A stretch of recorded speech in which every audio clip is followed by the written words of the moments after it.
Accueil de Elmok pour vous souhaiter la bienvenue dans la balade matinale. Merci de nous rejoindre. Une pensée pleine de reconnaissance inspirée par de la générosité et de la gentillesse à votre attention ce matin, chers auditeurs.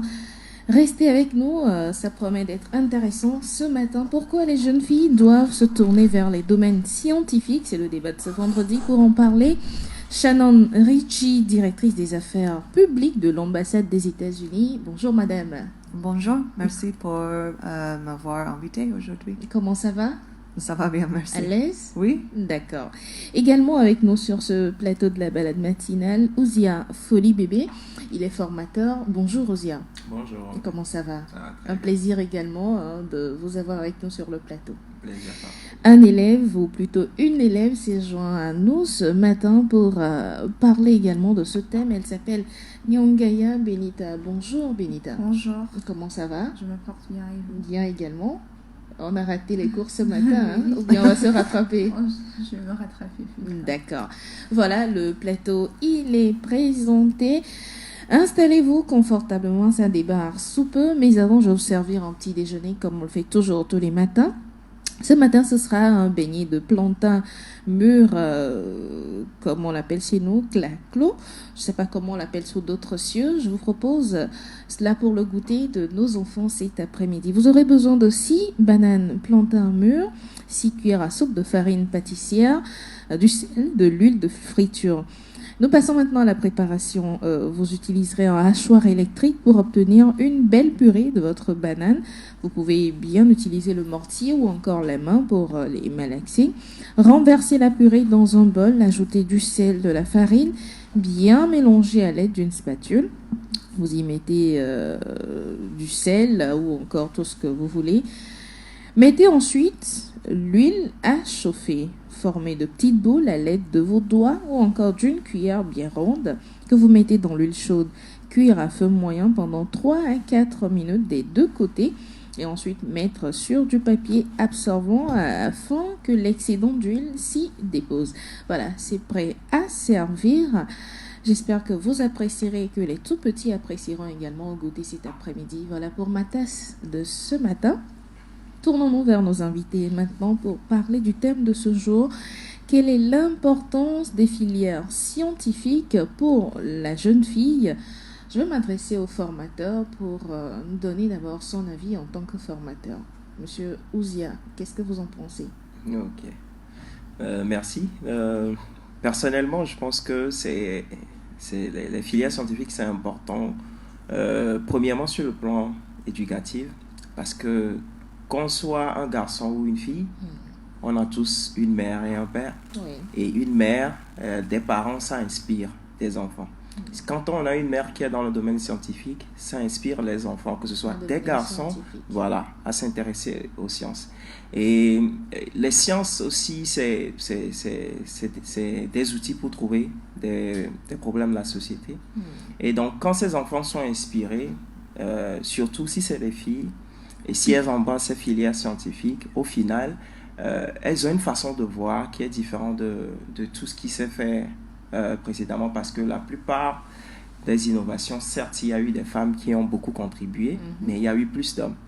Mais plus il y a de femmes, il y aura une autre façon de voir et de faire les choses. Parce qu'un homme, sa façon de voir et de faire les choses. Différente d'une femme également. Exactement. Dans ce domaine. Exactement. Alors justement, nous avons une jeune fille qui j'espère a embrassé la filière scientifique. On est à l'aise dans cette filière où ça pose des difficultés en tant que fille dans le domaine. Des difficultés, je ne dirais pas, mais bon, quand on embrasse quelque chose, on a forcément à un moment donné quelques problèmes. C'est à nous maintenant de persévérer en fait pour passer au-delà de ces problèmes-là. Sinon, en soi, ce n'est pas vraiment des blocages qui feraient que nous devrions abandonner. Vous êtes nombreuses comme filles dans cette filière scientifique? Oui. Quel est le nombre comparativement aux garçons?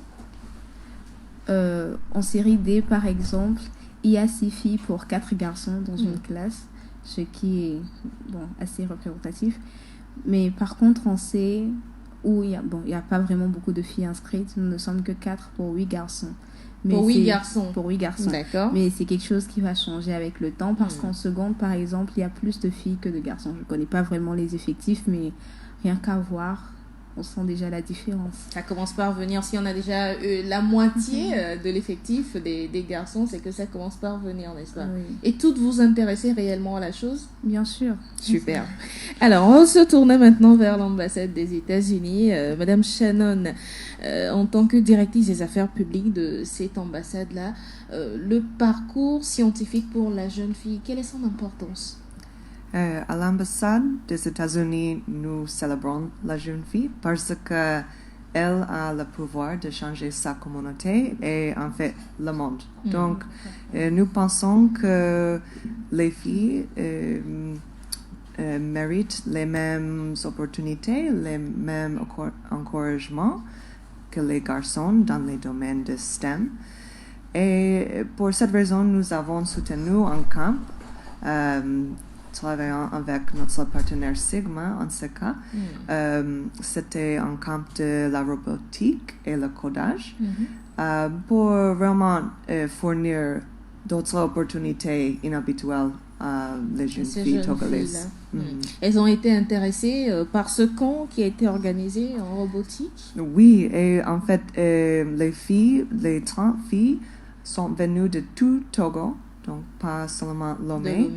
Et je pense que Benita peut parler un peu plus de qu'est-ce que c'était le plus intéressant Benita, dans le camp. Raconte-nous, qu'est-ce qui a été si intéressant dans ce concours de codage, de robotique, dans ce camp, pardon, de robotique et de codage pour les jeunes filles?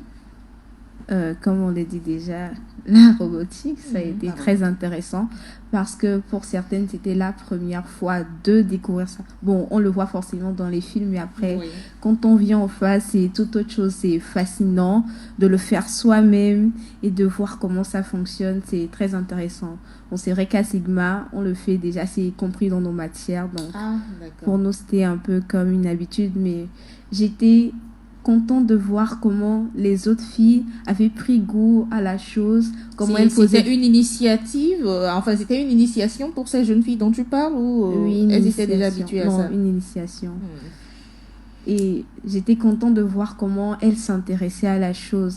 Bon, étant donné que nous on le fait déjà, pour nous ça a l'air banal, mais il faut sortir de sa zone de confort en fait pour voir qu'il n'y a pas tout le monde qui le fait et que ça fait pas forcément le même effet à tout le monde et ça donne encore plus. En tout cas, moi, ça m'a fait prendre encore plus goût à la chose qu'avant. Le codage, c'était également intéressant pour les jeunes filles? Bien sûr. Tout était intéressant parce que c'était nouveau, c'était à découvrir, c'était beau. Quand on parle souvent de codage, on a en tête des personnes qui ne sont pas très associées au reste du monde. Ils sont souvent en retrait, ils vivent dans leur coin, ils ont un monde un peu particulier à eux. C'est également la même chose du côté de Sigma qu'on fait de ces codages? Non, nous travaillons en équipe. Il y a quelqu'un qui nous guide, nous donne les instructions, comment nous devons procéder. Et bon, nous formons des groupes. Et ça permet la cohésion et le travail en équipe, en fait. En équipe, oui, mais après, sur la société, est-ce que vous êtes ouverte au reste du monde ou souvent vous êtes dans votre monde de scientifiques? Alors, comment y répondre? Je dirais pas forcément. Quand il faut travailler en fait. Donc, il faut se concentrer sur ce qu'on fait. Mais après, oui, on est ouvert à tout. D'accord. Nous parlons des filières scientifiques ce matin. Madame Shannon, pourquoi est-ce que vous avez choisi de faire un camp de robotique justement à l'endroit des jeunes filles? Pourquoi? Nous avons choisi de faire ce camp parce que l'éducation des filles, c'est une priorité du gouvernement américain. Donc, dans tout le monde, il y a ce type de camp dans beaucoup de pays. Et c'était notre tour de faire quelque chose comme ça. Et je dirais que dans le futur, nous allons soutenir plus de camps comme ça, peut-être dans un format différent, mais le but réellement c'est de soutenir les jeunes filles. Exactement. Est-ce qu'aux États-Unis il y a également cet engouement des jeunes filles pour les filières scientifiques? Oui, en fait, ma fille ce matin m'a dit, elle a 8 ans, elle a dit, mais aux États-Unis nous n'avons pas de problème avec enseigner les jeunes filles les matières STEM. Oui. Mais non, je dirais que dans tout le monde, traditionnellement, et les jeunes filles n'ont pas le niveau de soutien ou d'encouragement Qu'il faut. Oui, et c'est dommage parce que ces filles sont talentueuses et comme j'ai déjà dit, elles peuvent changer le monde et il faut donner la chance. Et peut-être, comme vous avez dit, peut-être une fille essaie d'étudier les sciences et décide ça n'est pas pour moi, mais ok, au moins elle avait la chance de choisir. Ouzia, est-ce que vous avez une idée du pourquoi les filles choisissent peut-être les filières scientifiques mais après désistent? Est-ce que vous avez une idée de ce qui les font désister? Bon, personnellement, ce que je peux dire, c'est surtout à l'encadreur, la personne qui transmet. C'est sa façon de transmettre qui motive l'apprenant. Il y a aussi des garçons qui désistent, mais qui peut-être ne l'extériorisent pas. La plupart du temps, la femme extériorise plus que l'homme. Donc, les hommes sont plus mentalement, on va dire, forts que les femmes. Bon, je ne sais pas s'il faut dire fort, mais disons qu'on fait tout pour tenir le coup. Pas forcément qu'on est plus fort, mais on est dans notre société, ou bien en tout cas en général, dans le monde, on nous dit, par exemple, un garçon, ça ne pleure pas. Un homme, ça ne pleure pas devant les gens et tout. Donc, ça fait que on est rigide, en fait. Vous prenez tout sur vous. Voilà, on prend tout sur nous. Et puis, donc, ça fait que même si on a envie de décider, on continue. Et donc, c'est peut-être ça qui va donner cette impression d'endurance. Mais je pense que pour la jeune fille, ce qui décourage, c'est la façon de transmettre. C'est la façon de transmettre de l'enseignant. C'est-à-dire qu'il faut que la personne qui transmet intéresse l'apprenant. Et si les jeunes filles sont plus intéressées, l'enseignement est fait de façon à ce que la fille soit plus intéressée, elle n'abandonnera pas. Et surtout, si on montre le bien fondé, comme on en parle aujourd'hui, qu'est-ce que ça peut permettre? Est-ce que vous ne pensez pas que c'est plutôt aux filles de se former un moral un peu plus dur et d'être plus résistantes face, je ne sais pas, à toutes ces difficultés qu'on a dans les filières scientifiques? Bon, personnellement, je me dis si une fille se met à faire ça, peut-être ce sera plus vraiment une fille à la conception de la société. D'accord. Parce qu'à part ces caractères-là, il y a l'aspect de cohésion sociale. Peut-être que par rapport à sa relation, après, il y aura des soucis. C'est quoi, moi, je me dis, si on forme des modèles, des femmes qui peuvent... Parce qu'une femme, souvent, moi, je dis, je ne suis pas bien indiqué comme formateur pour les filles. Pour le camp de robotique, par exemple, on a fait venir... J'étais formateur, mais il y avait beaucoup de formatrices autour de moi. Parce qu'on estime que une femme saura mieux transmettre la chose, surtout si elle fait... De femme à fille. De femme à fille, ça passe plus. Donc, du coup, moi, je me dis, si on forme plus de femmes à être excellentes dans les sciences, elles vont inspirer et elles vont pouvoir transmettre d'une façon plus appropriée. Parce que c'est comme il y a une compréhension plus directe que quand c'est un homme et une femme, parce qu'on va se dire que justement un homme qui enseigne les sciences va se dire que non, elle doit être plus forte, elle doit faire ceci, alors que non, c'est sa nature, c'est sa façon d'être. Elle peut choisir de devenir assez rigide, solide comme un homme, mais on n'a pas à l'obliger en fait. Elle doit pouvoir rester elle-même. Donc du coup, je me dis une femme, ce serait bien. Benita, j'avais posé la question tout à l'heure, mais je pense que je vais la reformuler autrement.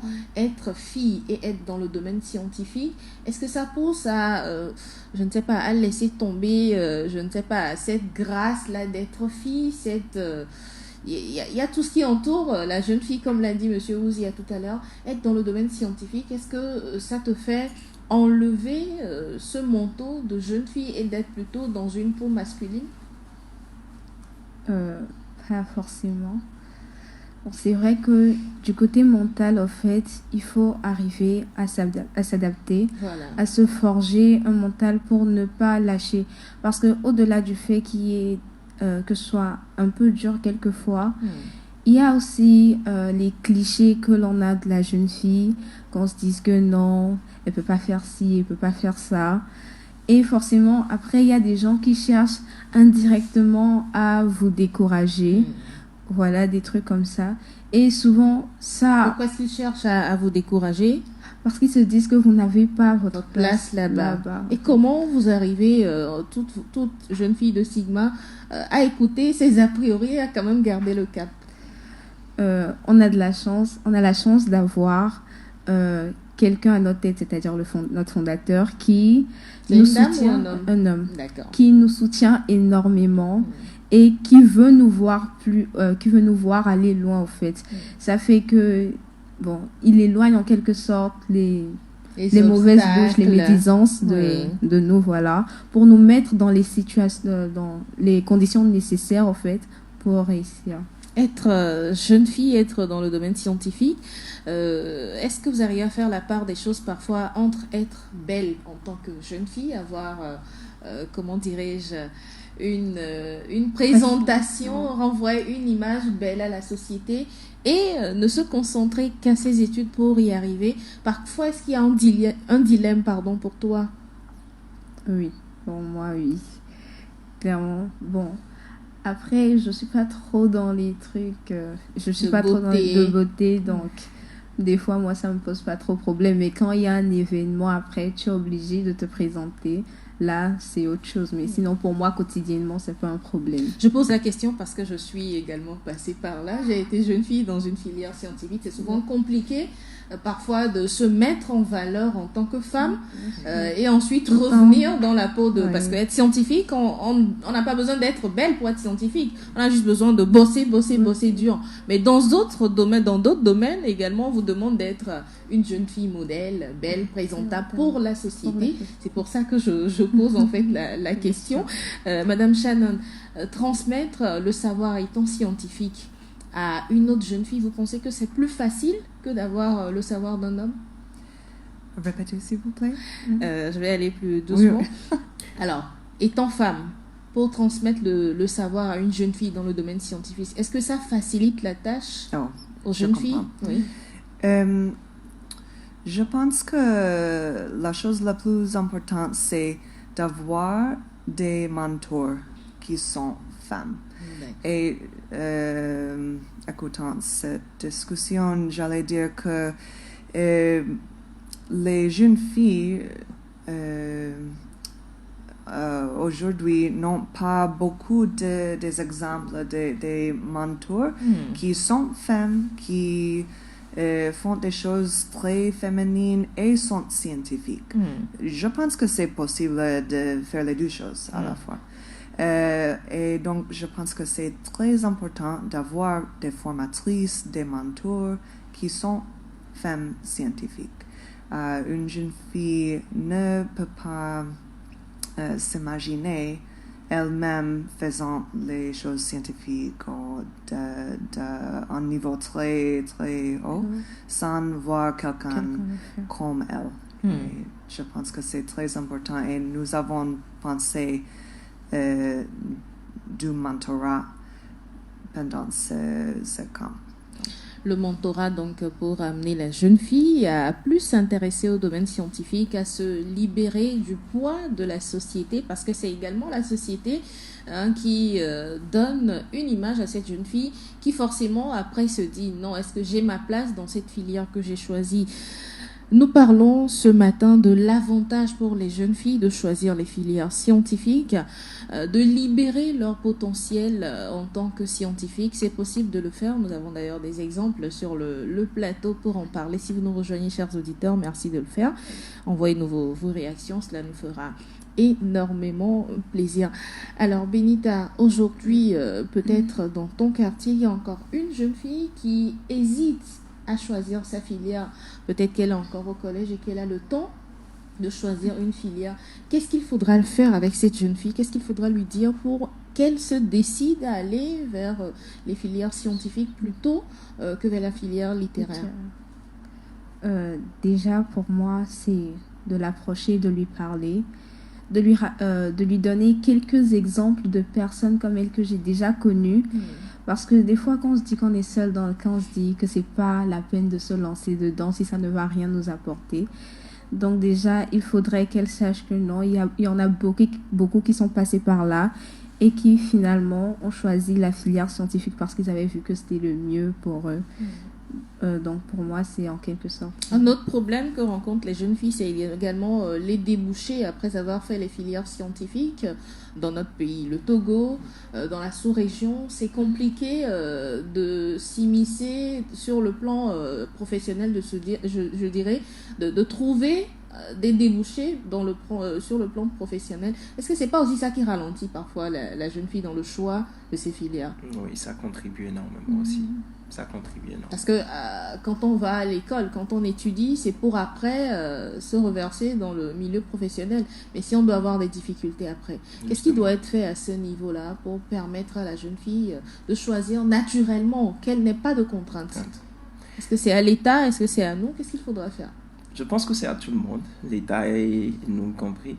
Et c'est pourquoi moi je dis l'éducation c'est important et surtout ce qu'on vit en famille, ce qu'on vit dans la société, l'une des interactions qu'on a.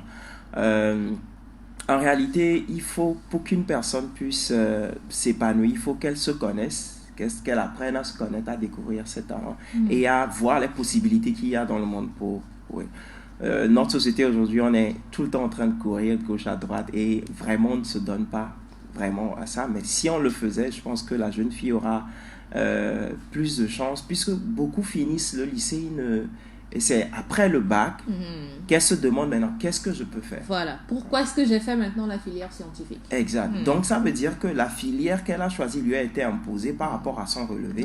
On ne s'est pas intéressé à ce qu'elle aime. On n'a pas discuté avec elle. Exact. Voilà. Donc il y a un problème d'orientation, mais avant l'orientation, il y a aussi la passion que les parents doivent essayer.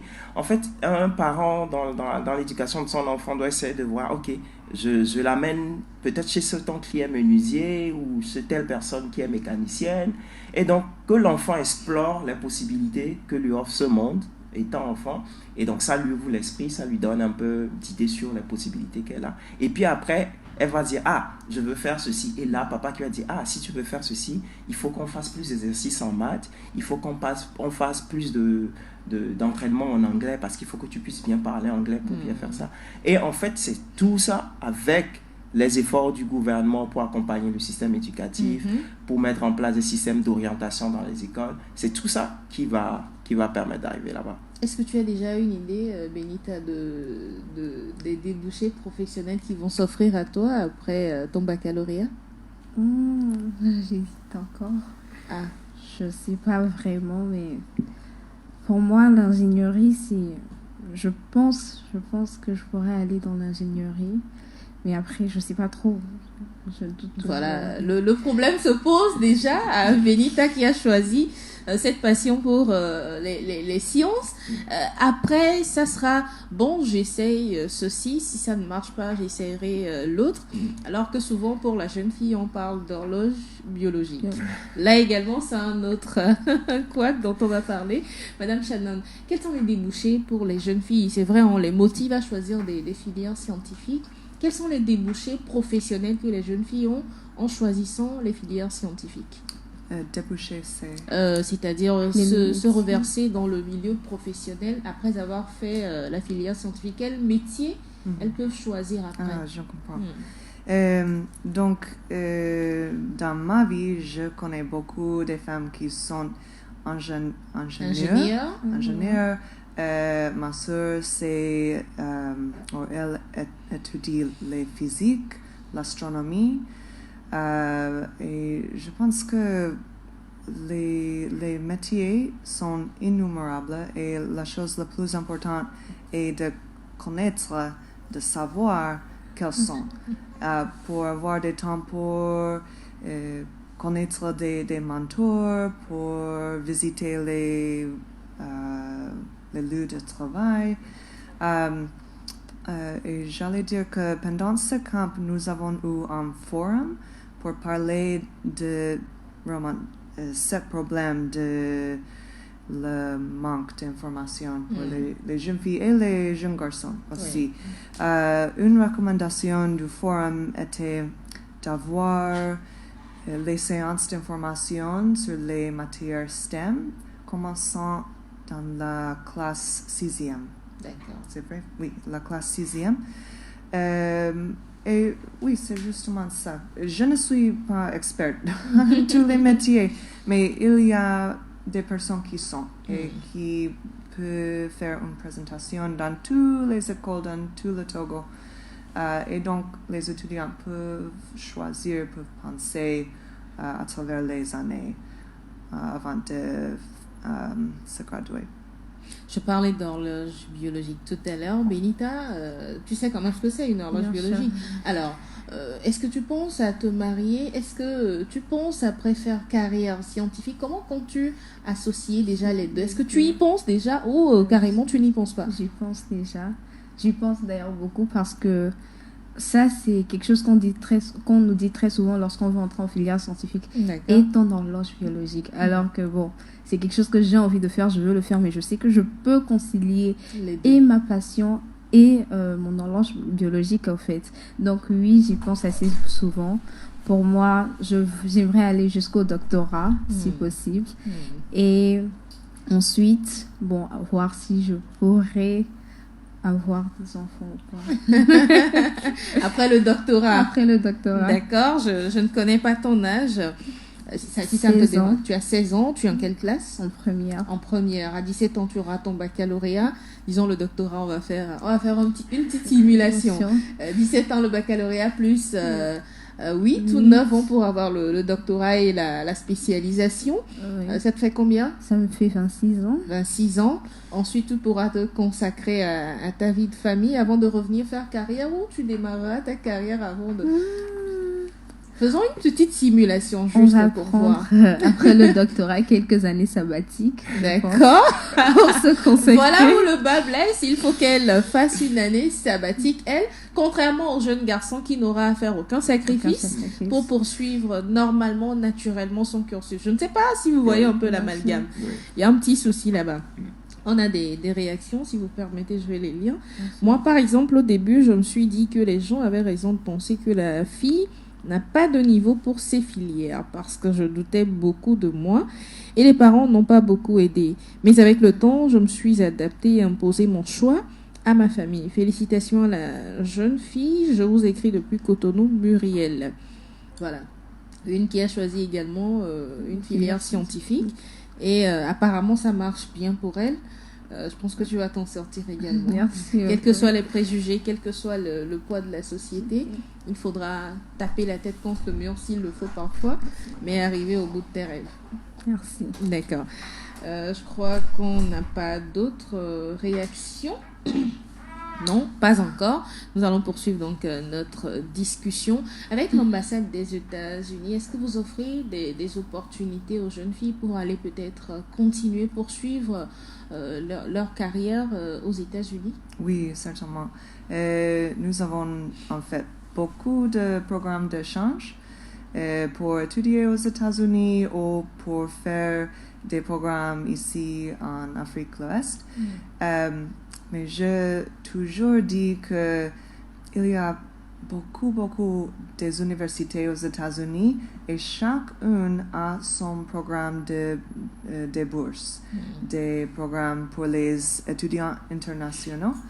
Donc, nous sommes ici à l'ambassade à Facebook.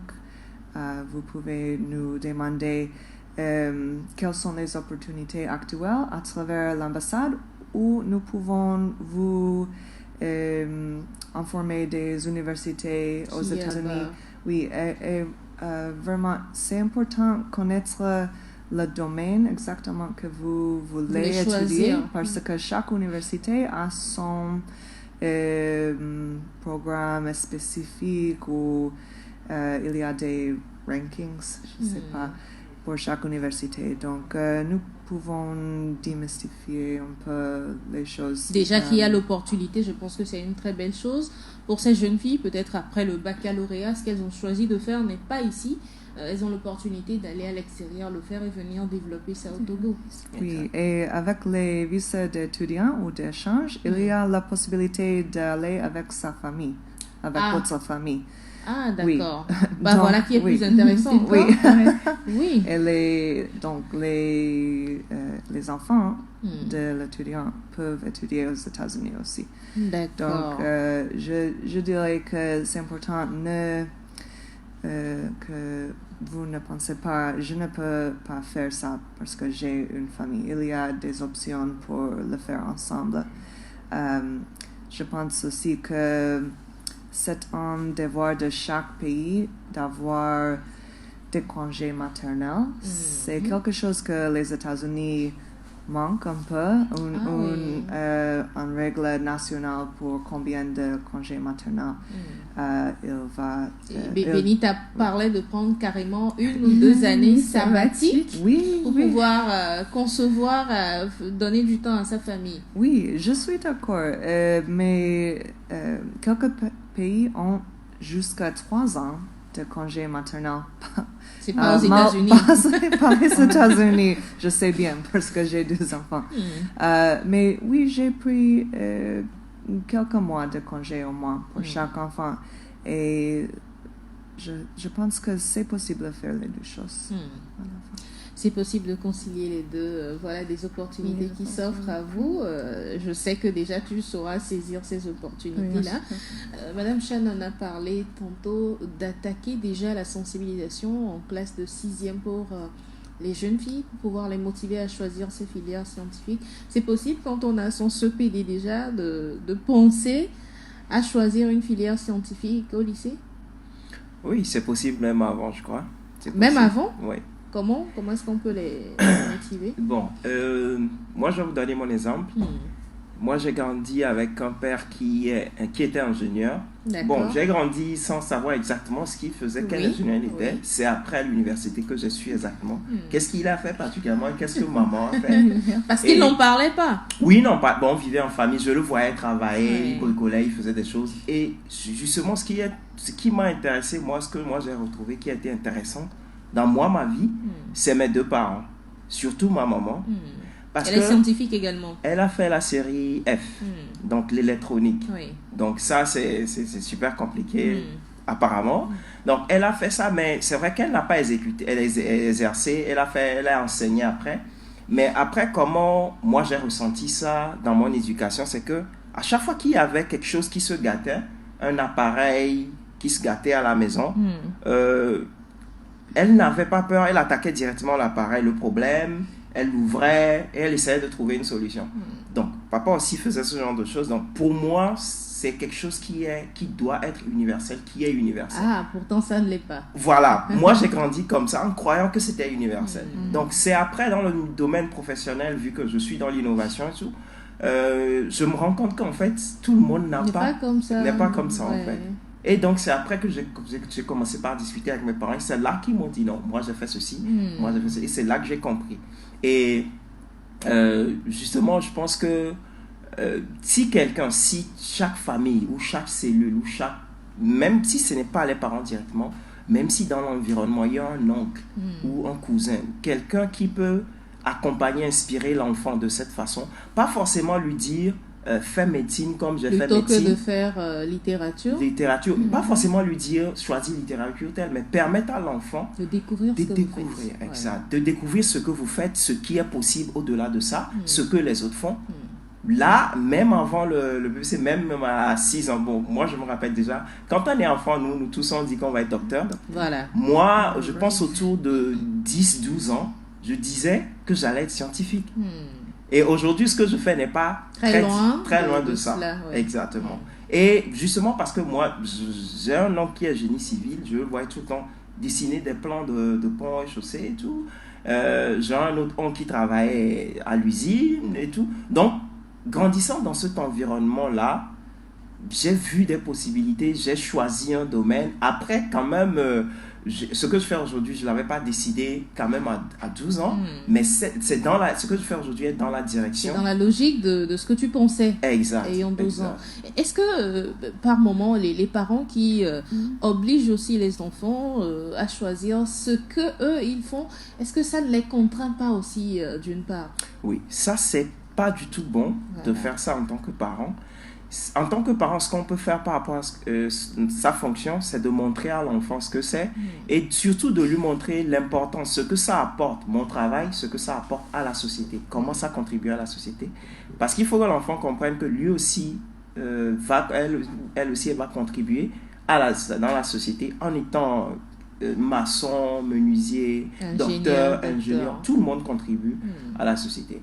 Et donc, si le parent fait ça plutôt, au lieu de dire à l'enfant fais la série A et deviens avocat comme moi, là, ça force l'enfant à peut-être faire quelque chose qui ne l'intéresse pas ou quelque chose pour lequel il n'a pas développé cette passion.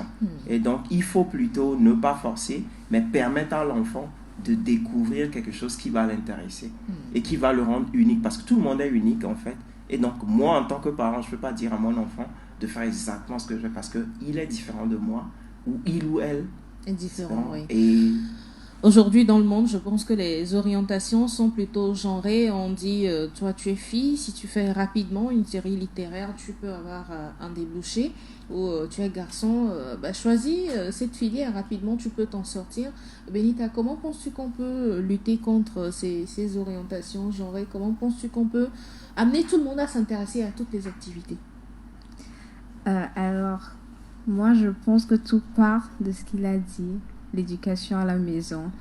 Parce qu'il faut qu'à la maison, on te fasse comprendre que non, tout le monde peut faire ci, tout le monde peut faire ça. Et c'est quand tu sors de ta maison et que tu vois que non, tout le monde ne fait pas exactement comme ça te donne envie, en fait, de te battre pour leur faire comprendre que non, elle aussi, elle peut faire ci, lui aussi, il peut faire ça. Parce que les métiers genrés là, pour moi, bon, c'est pas trop c'est ce qui a fait que je me suis désintéressée, si je pourrais le dire, de certains métiers comme par exemple le métier d'avocat. Et souvent c'est pour les femmes. Non, j'aurais continué, je pense. J'ai fait des recherches et je me suis rendu compte que le pourcentage de femmes avocates était nettement supérieur à celui des hommes avocats. Et ils ont donné les raisons. Et moi, c'est quelque chose qui m'a directement dépitée. Je me suis dit, non, merci, en fait. D'accord. Je veux faire quelque chose, en fait, où il y a peu de femmes, mais il y a beaucoup plus d'hommes pour montrer que, en fait, nous pouvons tous faire les mêmes choses. Nous avons tous été dotés des mêmes capacités. Est-ce que tu as suivi l'exemple de tes parents ou ça a été un choix personnel? Un choix personnel. Un choix personnel. Et les parents t'accompagnent dans ce choix? Bien sûr, tous les jours. Super. Voilà des exemples à suivre pour les jeunes filles. Si vous nous rejoignez, on a un bel exemple sur ce plateau ce matin. Benita, qui étudie en filière scientifique, qui s'en sort pas mal. Elle aura bientôt son baccalauréat. C'est donc possible pour toutes les jeunes filles. Si vous êtes intéressés, si vous aimez cela, de vous tourner vers ces filières scientifiques. Nous sommes presque à la fin de cette émission. Qu'est-ce qu'on a envie de dire? Qu'est-ce que vous voudriez rajouter? Quelle motivation apporter à ces jeunes filles-là, Madame Shannon?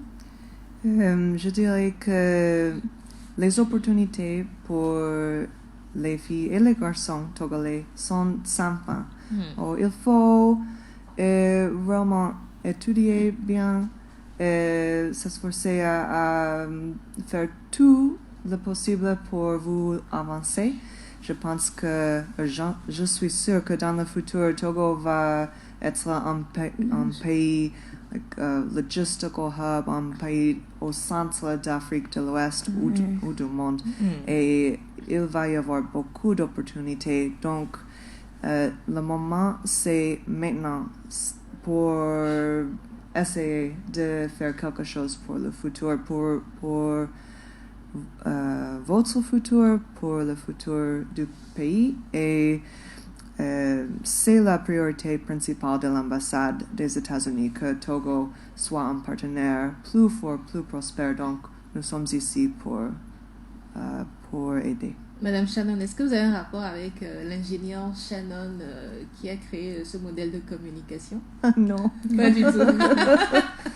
D'accord. Alors, Ozia, Folie Bébé, nous sommes presque à la fin de cette émission. Une motivation à l'endroit des jeunes filles qui nous écoutent ce matin? Okay. Donc moi, ce que j'aimerais dire aux jeunes filles qui nous écoutent et même aux femmes qui nous écoutent, c'est c'est de les motiver, de leur dire que de donner le meilleur d'elles-mêmes et de ne pas oser, de ne pas avoir peur d'oser être excellente, qu'importe ce qu'elles font, que ce soit dans le domaine scientifique ou pas scientifique, qu'elles soient vendeuses, qu'elles le fassent avec amour et passion, parce que c'est ça ça communique une chaleur et ça communique un amour, et c'est ça qui fait que nos jeunes sœurs vont pouvoir aussi avoir cette confiance-là. Et donc, je les invite à être plus confiantes et à avoir plus de passion, à être excellentes dans tout ce qu'elles font. Il faut qu'elles sachent aussi qu'il y a des débouchés aujourd'hui en choisissant des filières scientifiques, parce que les idées reçues également les freinent, parce qu'on se dit, bon, quand je vais faire les mathématiques, je vais devenir professeur de mathématiques après, quand je vais faire les sciences naturelles, je deviendrai professeur de sciences naturelles après. Moi, j'ai pas envie d'enseigner à qui que ce soit. Il faut qu'elles sachent qu'il y a d'autres débouchés également. Alors, Benita, quel sera ton conseil à toi à l'endroit de tes sœurs qui t'écoutent ce matin? Bon, alors pour moi, il y a quelque chose de très important, quelque chose qui m'a beaucoup aidé, moi, faire énormément de recherches. Parce qu'aujourd'hui, on se dit qu'il n'y a pas assez de mentors femmes, mais il faut juste aller sur Internet, en fait. Il y en a tellement, mais qui sont méconnus du grand public. C'est ce qui, moi, m'a beaucoup aidé. Et il y a même un film intitulé comme ça, Les figures de l'ombre, sorti en 2016. Et pour le premier vol de la NASA, la première fois que la NASA a atterri sur la Lune, il y avait des femmes qui ont travaillé. Il y avait des femmes qui ont travaillé en collaboration avec les hommes. Mais lorsqu'on devait donner des prix de reconnaissance, il n'y a que les hommes qui ont été cités. Ce film-là parle de 3 femmes noires, en fait, qui ont travaillé avec des scientifiques, en fait, pour aider. Et il y a le nom d'une femme, elle n'est pas noire, elle est blanche, qui me reste en tête, Margaret Hamilton. Elle a écrit le programme informatique qui a permis le codage des machines qui étaient dans la navette spatiale pour que l'homme puisse atterrir sur la Lune. Donc, ce sont des femmes qui ont contribué, en fait, à une avancée technologique incroyable, mais qui demeurent cependant méconnus du grand public. Alors, moi, le conseil que j'aurais à donner, c'est faire des recherches, tout simplement. Ça aide énormément. Faire beaucoup de recherches, avoir des mentors et aussi avoir des parents qui nous accompagnent dans cette vision que nous avons choisie. On a une réaction. Les parents et la société ne traitent pas les garçons et les filles de la même manière. Ce qui touche la plupart le comportement de la fille au moment de choisir son orientation scolaire. Il faut que les parents observent et écoutent leur fille.